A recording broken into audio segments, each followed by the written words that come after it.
Okay, guys, that is the resonant partials and what you can do with them. That's a bass sound. It's like a bass guitar. We can get into guitar territory. I hope everybody's doing well. We're going to talk about this and then we'll shut this tape down and move on to some other examples. We have electric pianos and also strings. I'll show that here in a minute. I just want to show you how this is working and explain the ins and outs. Now, the resonant partials are working exactly like the resonator on the iridium and the quantum.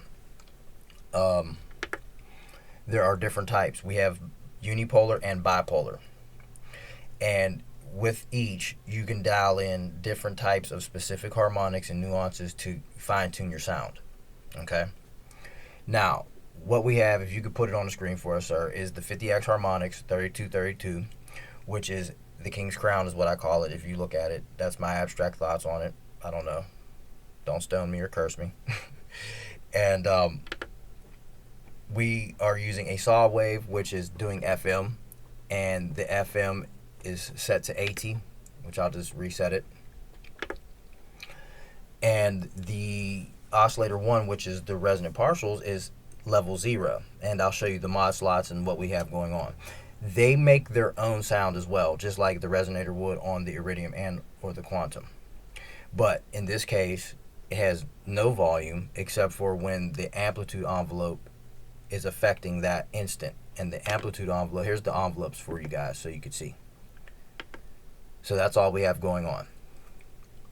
Now, position is going to affect the harmonic content and the nuances as well as morph. These things will determine how the texture of your sound is going to be and the final outcome. Okay? Now, let's listen.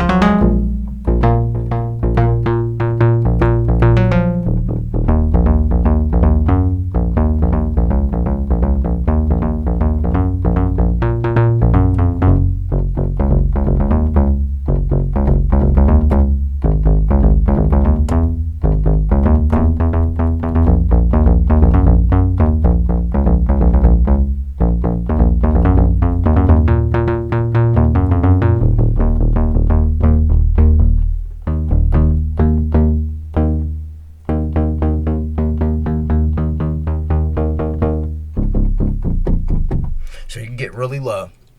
Now, both oscillators are at -2 on the octave.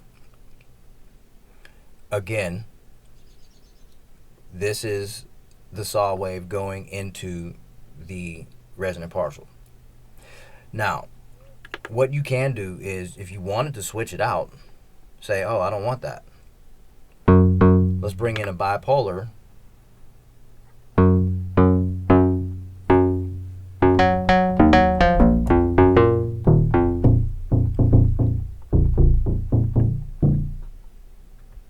See how it goes down into the negative portion?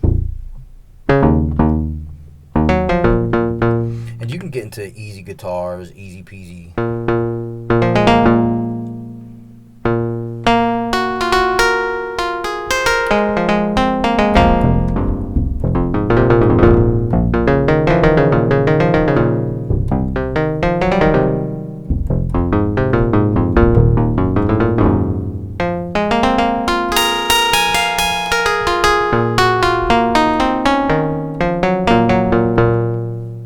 If you could bring that up on the screen for us, sir.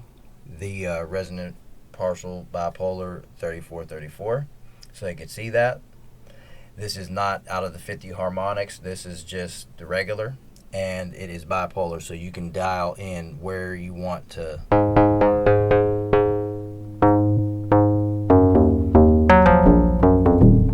You can dial in what you want. Okay, this tape's getting a bit long. It's 512. So let's go to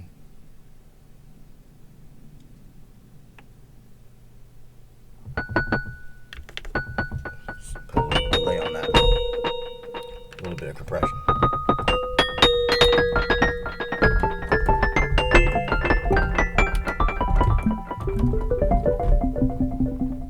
I'll turn the cutoff up a bit. That's another thing we have to discuss too. Self-oscillating filters and the octave resonance points. One of them being 48, but there's no resonance here.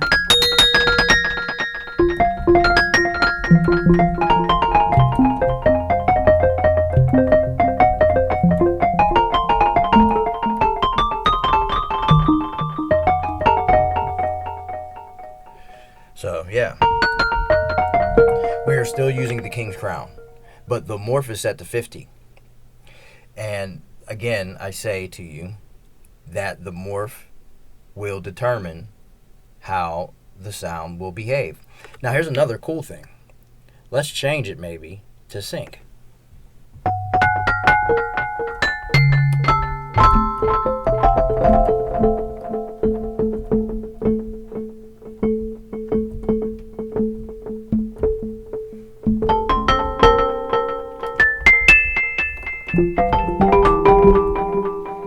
This is going to affect your sound greatly. Windowed sync.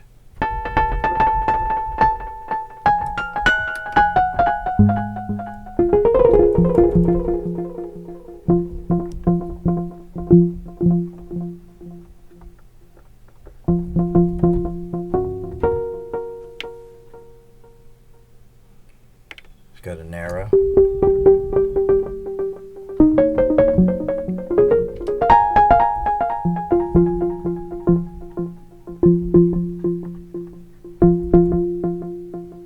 So all that stuff is going to affect it.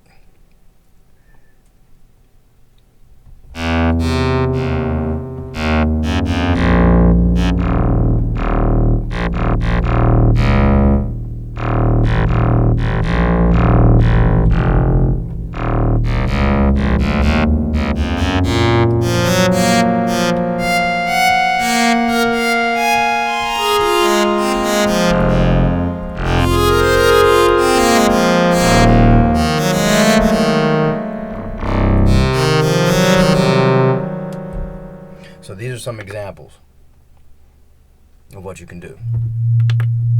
Now you'll notice with this square-based resonant, and this one is unipolar.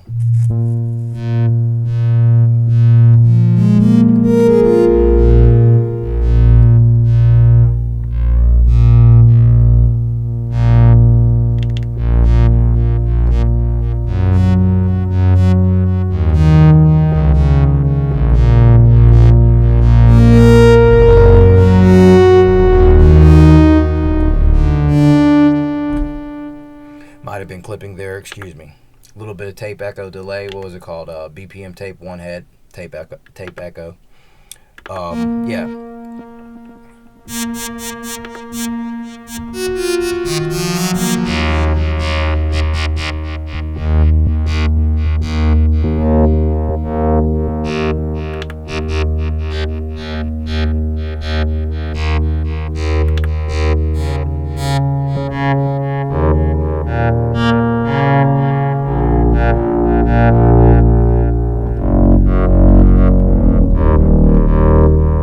So these were some examples. I hope you guys enjoyed this little exhibition or this exhibit, whatever you want to call it, display. I just wanted you guys to see it, and I don't know, let me know in the comments below. We'll be right back on with some more content, and we'll look at self-oscillating filters and some more sound design stuff. But Crow needs to get back to the music, okay? So I'll catch you on the next one. Thank you for tuning in.